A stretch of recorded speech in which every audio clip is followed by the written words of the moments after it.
WhatsApp everyone, welcome back to the channel. तो guys, मैंने आप लोगों को बोला था कि मंडे ऑनवर्ड्स हम लोग दिसंबर में रेगुलर अकाउंट्स कर रहे होंगे और अकाउंट्स में आपके 3-4 टॉपिक्स हैं जो बचे हैं हमारे पास, जिसमें से एक है हायर परचेज। तो बच्चों ने मुझे बहुत बोला था कि सर हायर परचेज फटाफट से करा दो, तो हम लोग आज आ गए हैं हायर परचेज के बेसिक्स के साथ। कल मैं आपको इसके कुछ क्वेश्चंस कराऊंगा तो आपको बिल्कुल भी प्रॉब्लम नहीं आएगी और आपका हायर परचेज ऐसे कंप्लीट हो जाएगा। तो चलिए शुरू करते हैं। अगले 3 दिन में हायर परचेज कर लेंगे, फिर लीज या फिर तुम जो भी बोलोगे इसके बाद कौन सा चैप्टर करना है मुझे कमेंट्स में बता देना। फटाफट से हम यूजी वालों के लिए वो करवा देंगे क्योंकि दिस इज एग्जाम मंथ। चलिए जल्दी से शुरू करते हैं and let's start with hire purchase.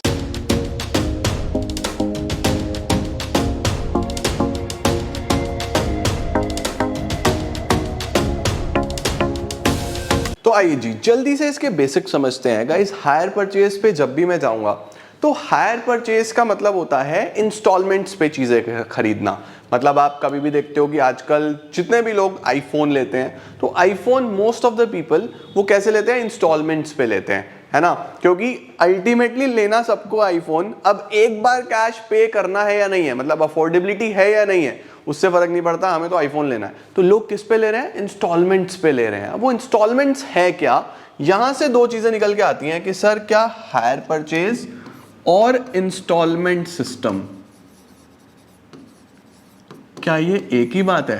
तो बच्चे यहां पे समझना, हायर परचेज और इंस्टॉलमेंट सिस्टम दो अलग अलग चीजें होती हैं। सर हायर परचेज और इंस्टॉलमेंट सिस्टम दो अलग अलग चीजें होती हैं, वो कैसे, आओ मैं आपको समझाता हूं। फॉर एग्जाम्पल हम मान लेते हैं कि ये चिंटू है, एज ऑलवेज हमारा चिंटू हमारे साथ है अकाउंट्स में, और चिंटू ने बोला कि मुझे आईफोन लेना है, आईफोन 15 प्रो मैक्स, ठीक है। तो अब ये गया एक स्टोर पे, इसने एक स्टोर को बोला कि मुझे आईफोन 15 प्रो मैक्स लेना है, कितने का है। तो स्टोर ओनर ने इसको बोला भैया आईफोन 15 प्रो मैक्स है आपका 1,60,000 रुपीज़ का। चिंटू ने बोला नहीं नहीं, I will pay some money right now, मैं अभी कुछ ना कुछ पैसा दूंगा। मैंने कहा ठीक है यार, कुछ पैसा दे देना अभी। तो चिंटू ने अभी जो पैसे दिए वो थे लेट सपोज 40,000 रुपीज़। तो ये तो हो गया डाउन पेमेंट, इसको हम क्या बोलते हैं, डाउन पेमेंट। आप कोई भी गाड़ी लेने के लिए जाते हो, आप कोई भी एसेट लेने के लिए जाते हो तो पहले आपको कुछ ना कुछ पेमेंट करना पड़ेगा, जिसको आप डाउन पेमेंट बोलते हैं, ठीक है। अब बचा कितना, 160 में से 40 का डाउन पेमेंट दे दिया तो 120 हो गया। सर 120 क्या है, ये जो 120 है ये क्या होता है, ये होता है बच्चे हमारे पास यहाँ पे अब रिमेनिंग अमाउंट। अब चिंटू ने बोला ठीक है, इस रिमेनिंग अमाउंट को मैं 10 किश्तों में दे देता हूँ। तो रिमेनिंग अमाउंट 1,20,000 10 किश्तों में आ जाएगा, 12,000 की किस्त बन जाएगी। तो मैं 12,000 इंटू 10 1,20,000 पे कर देता हूँ। तो कंपनी ने बोला नहीं सर, ऐसा तो नहीं हो सकता, आपको क्या करना पड़ेगा, यहाँ पे आपको यहाँ पे देनी पड़ेगी। अगर आपको ये 1 साल में पे करना है, मतलब कि देखो 10 किस्त में कितना जा रहा था, या हम बोलते हैं 10-10 हज़ार की। चिंटू ने बोला 10-10 हज़ार की 12 किस्त बना देता हूं, तो 1 साल में पे कर दूंगा, है ना। तो कंपनी बोलेगी नहीं सर, ऐसा नहीं हो सकता, आप क्या कर रहे हो, आप हमें पैसा दे रहे हो 1 साल के बाद। तो बीच में कोई ना कोई टाइम पीरियड आ गया, तो ये जो बीच में टाइम पीरियड आया ना, तो आपको कुछ तो ज्यादा देना पड़ेगा। मतलब ये तो इसका कॉस्ट ही है, ये तो इसको कॉस्ट ही है। आपको क्या करना पड़ेगा, आपको हमें इसके साथ साथ 12 महीने का ब्याज भी देना पड़ेगा। यानी अब आपको जो पे करना है वो आपको पे करना है cost plus interest. Let suppose company ने इंटरेस्ट लगा दिया 30,000 रुपए का, तो टोटल जो चिंटू पे करेगा वो पे करेगा 150। टोटल कितना पे करेगा चिंटू, 150। फिर वो 12 महीने में कितनी किस्त में डिवाइड होगा वो एक अलग कैलकुलेशन है, वो हम बाद में सीखेंगे। तो चिंटू को 1,60,000 वाला आईफोन कितने का पड़ेगा, 40,000 प्लस 150,000, यानी 1,90,000 रुपए में चिंटू का आईफोन पड़ेगा, क्योंकि 30 का उसको इंटरेस्ट पे करना पड़ेगा। ठीक हो गया। तो ये पूरा चीजें, ये जो सिस्टम चल रहा है इसको हम लोग हायर परचेज या फिर इंस्टॉलमेंट सिस्टम बोलते हैं। दोनों में ये चीज सेम होती है। तो फिर सर हायर परचेज और इंस्टॉलमेंट सिस्टम में फर्क क्या होता है, आ जाओ। Difference between hire purchase and installment system. बेटा दोनों में जो फर्क होता है ना, वो होता है ऑनरशिप का। दोनों में जो फर्क होता है वो होता है ट्रांसफर ऑफ ऑनरशिप का। सर ओनरशिप का मतलब मालिक बनने का अधिकार। ओनरशिप का मतलब क्या होता है? मालिक बनने का अधिकार। अब ये जो मालिक बनने का अधिकार है ना, ये हायर परचेज में कब होता है? आफ्टर फुल पेमेंट, जब आप पूरा पेमेंट दे दोगे। मतलब कि जब तक चिंटू आईफोन की आखिरी किस्त नहीं देगा ना, तब तक वो आईफोन का मालिक नहीं होगा। तब तक वो उसको कैसे यूज कर रहा होगा? एक तरीके से मालिक एप्पल ही रहेगा और चिंटू तो बस उसको एक रेंट के तौर पे यूज कर रहा होगा। और इंस्टॉलमेंट सिस्टम में क्या होता है? इंस्टॉलमेंट सिस्टम में, IS शॉर्ट में लिख रहा हूं, इंस्टॉलमेंट सिस्टम में होता है कि आप मालिक कब बन जाते हो? आफ्टर फर्स्ट पेमेंट, जब आप पहला पेमेंट करते हो। मतलब जब चिंटू ने डाउन पेमेंट कर दिया ना, तो डाउन पेमेंट करते ही चिंटू क्या बन गया? मालिक बन गया। सही है। अब जो बची हुई किस्तें, जैसे कि चिंटू ने क्या किया था? चिंटू ने 40,000 रुपए का डाउन पेमेंट कर दिया था।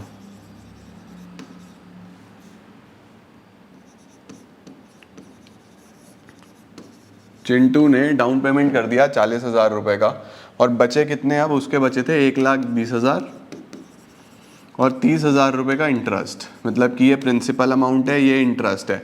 तो ये जो 150 है, ये कंपनी कंसिडर करती है लोन, कि चिंटू ने क्या किया है? लोन लिया है और Chintu has to repay this loan. ठीक है ना? तो किसी भी तरीके से चिंटू क्या कर सकता है? ये लोन को रीपे उसको करना ही पड़ेगा। चिंटू भाग नहीं सकता। क्यों नहीं भाग सकता? क्योंकि चिंटू यहां पे डाउन पेमेंट देते ही मालिक बन गया, एसेट उसका हो गया। एसेट अगर उसका हो गया तो कंपनी उस सिनेरियो में उससे एसेट रिकवर करने के लिए नहीं जाती। कंपनी कहा जाती है कि भैया लोन दो, चिंटू के ऊपर केस करेगी, चिंटू को बोलेगी तूने हमारा लोन देना है, दो, जितना लेट करेगा उतना ज्यादा ब्याज, उतना ज्यादा ब्याज, उतना ज्यादा ब्याज। जबकि इसमें क्या होता है? हायर परचेज में, हायर परचेज में अगर चिंटू ने 40,000 रुपए दिए डाउन पेमेंट, डीपी मतलब डाउन पेमेंट, तो यहाँ पे मालिक नहीं बना, यहाँ पे मालिक नहीं बना। जब तक चिंटू ये बचा हुआ पैसा नहीं देगा, जब तक चिंटू ये पे नहीं करेगा, तब तक मालिक नहीं बनेगा। तो अगर चिंटू ने ये नहीं दिया, तो इस केस में कंपनी क्या कर सकती है? इस केस में कंपनी करती है recovery of asset, recovery of asset. क्योंकि कंपनी इसको लोन नहीं मानती, इस केस में कंपनी मानती है रेंट।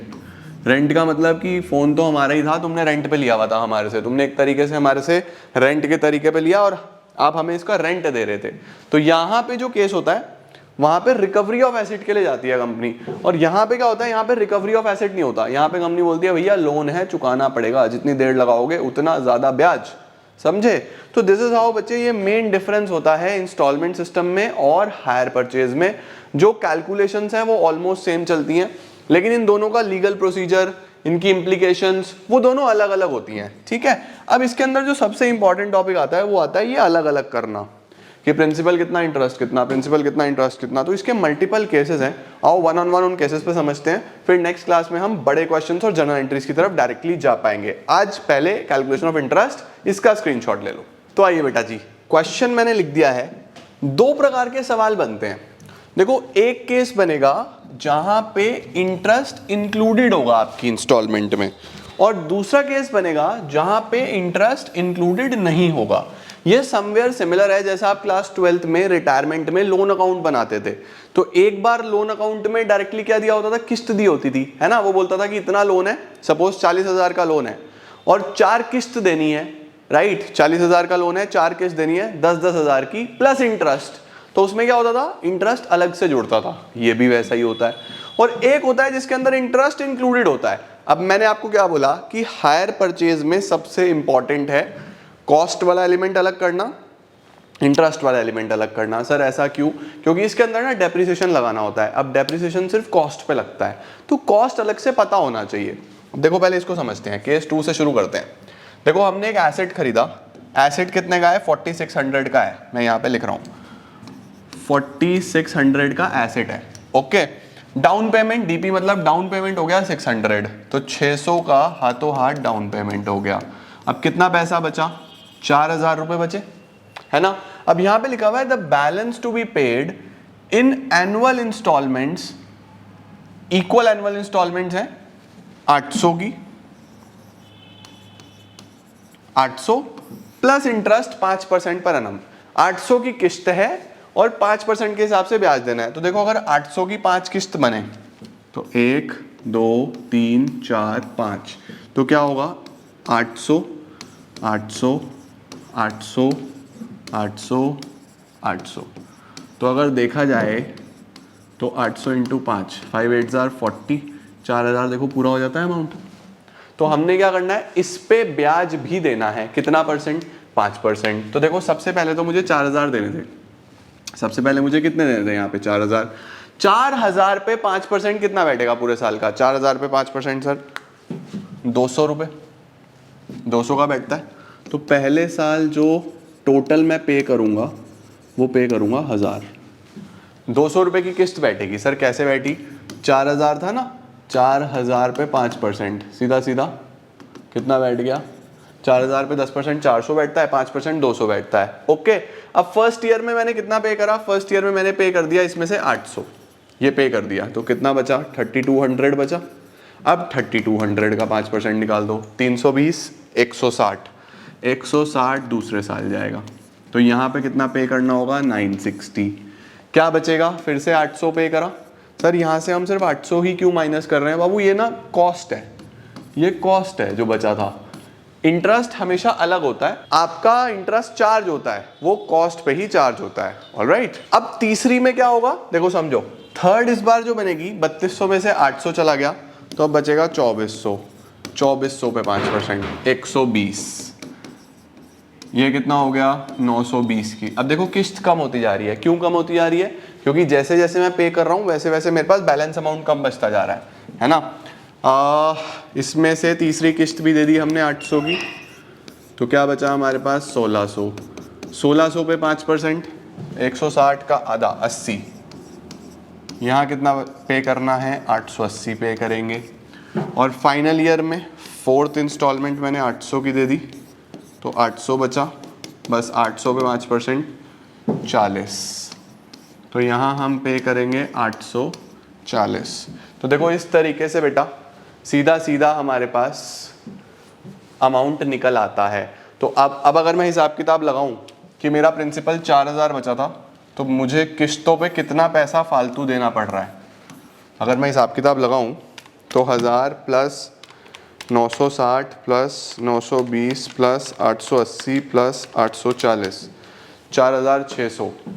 इसका मतलब बच्चों मैं 600 रुपये एक्स्ट्रा दे रहा हूँ, 600 रुपये एक्स्ट्रा दे रहा हूँ। क्यों देने पड़ रहे हैं, क्योंकि मैंने इंस्टॉलमेंट्स पे चीज़ें खरीदी हैं। ठीक है, तो एक तरीका तो ये होता है देखो कि 4600 का एसेट था, 600 डाउन पेमेंट करा, 4000 बचा, 4000 कॉस्ट की 4 किस्तें बनी और उस पे ब्याज, उस पे इंटरेस्ट। ठीक है, तो ये तो होता है जिसके अंदर इंटरेस्ट इंक्लूडेड नहीं होता। इसका स्क्रीनशॉट ले लिया क्या।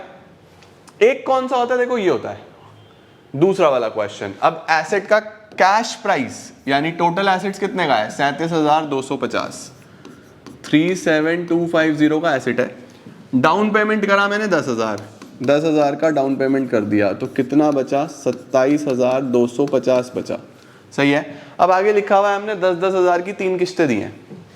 हमने कितनी किस्तें दी हैं 10,000 की 3। तो बच्चों अगर 10,000 की 3 किस्त मैंने दी है, अगर 10,000 की 3 किस्त दी है, तो इसका मतलब मैंने टोटल 30,000 पे करा, जबकि मैंने पे कितना करना था, पे करना था 27,250। इट मींस इसके अंदर ऑलरेडी इंटरेस्ट है, ये इंक्लूडिंग इंटरेस्ट हो गया है ना। तो देखो जब इंक्लूडिंग इंटरेस्ट हो तो उस सिनेरियो में अब हम क्या करेंगे, देखो 10,000 की पहली किस्त है, कितना परसेंट इंटरेस्ट है, इंटरेस्ट हमारे पास है सेम 5% ही ले लेते हैं, 5% पर एनम का ही इंटरेस्ट हम लोग ले लेते हैं। तो देखो अब इस सिनेरियो में मेरे पास जो इंटरेस्ट बैठता है पहले तो इस पे ही लगेगा क्योंकि मुझे टोटल ये देना था, तो 27,250 पे 27,250 पे 5%, इस पे 5% अगर मैं निकालता हूं तो 1362 का इंटरेस्ट आ गया, ऑलमोस्ट 1363। तो 1363 का इंटरेस्ट है। तो इसे एक काम करता हूं, इसे ऐसे लिखते हैं, 10,000 में बेटा जो इंटरेस्ट है वो 1363 है। तो अगर 1363 का इंटरेस्ट है तो फिर कॉस्ट कितना बैठा, 10,000 में से 1363 हटा दो, 8637 देखो ये इसके अंदर कॉस्ट है। यानी जो पहली किस्त है 10,000 की, उसमें 27,000 में से तो 8637 ही गया है, बाकी इंटरेस्ट गया है। तो जब दूसरे साल का आप कैलकुलेट करोगे तो इसमें से 8637 हटाओ, कितना बचेगा? 27250, ये बचेगा 18613। समझे? अब इसका 5%, इसका 5% कितना होता है? 930। तो यहाँ पे इंटरेस्ट है 930। अब अगर 10,000 में बच्चों 930 का इंटरेस्ट है, 10,000 में अगर 930 का इंटरेस्ट है तो 9070 का कॉस्ट हो गया, 9070 का कॉस्ट हो गया ना ये। तो अब इसमें से कितना माइनस होगा? 9070, तो क्या बचेगा? 18613, 9543। अब देखो ये जो 9543 आया ना, आपको समझ आ गया कि टोटल मैंने अगर 10,000 रुपए की आखिरी किस्त दी है जिसमें 9543 मेरे पास कॉस्ट है, तो इंटरेस्ट आपको यहीं से पता चल जाएगा कि 10,000 माइनस 9543, 457 का ऑलमोस्ट हमारा यहाँ पे इंटरेस्ट बैठ गया। तो देखो इस तरीके से दो केसेस बनते हैं मेरा बच्चा। दो केसेस कैसे बनते हैं? एक तो हो जाता है कि इंक्लूडिंग ऑफ इंटरेस्ट, आपने किस्तें बनाई 10,000 10,000 10,000 जिसमें इंटरेस्ट था ऑलरेडी, है ना। और एक दूसरा केस क्या बना था जिसमें हमने क्या बोला था कि भैया इसकी कॉस्ट की ही किस्तें बनेंगी प्लस अलग से ब्याज। तो दो केसेस में आपको बहुत अच्छे से पता होना चाहिए कि कहां पे अलग से ब्याज है और कहां पे इसके अंदर इंटरेस्ट इंक्लूडेड है, राइट। इन्हीं दो क्वेश्चंस की मैं आपको अगली क्लास में जर्नल एंट्री करा दूंगा और अकाउंट्स बनाना सिखा दूंगा। तो आपको जर्नल एंट्री आ जाएगी, अकाउंट्स बनाने आ जाएंगे कल। तो आपका हायर परचेज में बस फिर तो क्या है, फिर तो इसके छोटे छोटे पार्ट्स बनते हैं कि हाफ ईयरली इंस्टॉलमेंट है जी, अब क्वार्टरली इंस्टॉलमेंट है, उसके बाद ज्यादा टॉपिक नहीं बचते। देखो आप लोगों ने ऑलरेडी सब पढ़ा हुआ है, ठीक है। और ग्रेजुएशन एग्जाम्स में क्या होता है, आपके पास थ्योरी का भी बहुत अच्छा ऑप्शन आता है। तो जरूरी नहीं है कि आपको प्रैक्टिकल ही अटेम्प्ट करना है, आप थ्योरी भी कर सकते हो। बट मेरा काम है आपको फाइनेंशियल अकाउंटिंग सिखाना, तो मैं सारी चीजें आपको सिखा के चलूंगा, राइट। एंड जितने भी हमारे 2-3 और नए चैप्टर्स हैं आपके लिए, वो अगले वाले मतलब विद इन दिस वीक हम लोग कोशिश करेंगे 2 चैप्टर्स हो जाएं। एक आधा और बचेगा नेक्स्ट वीक में, क्योंकि बहुत सारी यूनिवर्सिटीज़ के एग्जाम तो 5-6 तारीख से ही हैं। बहुत सारी यूनिवर्सिटीज़ के 14-15 से हैं, बहुत सारी यूनिवर्सिटीज़ के 20-25 से हैं। तो सबके अलग अलग डेट्स हैं। मैं जितना कर पाऊंगा मैं पूरी कोशिश करूंगा आप लोगों के लिए। मुझे 1-2 और सब्जेक्ट, 1-2 और टॉपिक्स भी बच्चों ने बताए, मैं वो भी देखने की कोशिश कर रहा हूँ, फटाफट नोट्स बनवा रहा हूँ। And I try my level best कि मैं आपके लिए जितना बेस्ट पॉसिबल वे में कर पाऊँ वो करूँ, right. Thank you so much guys for joining in. I am gonna see you tomorrow. Till then अच्छे से इसको समझ लेना, एक बार देख लेना और मुझे बताना कि और कौन कौन सी चीज़ें आपको करनी है। Thank you so much everyone.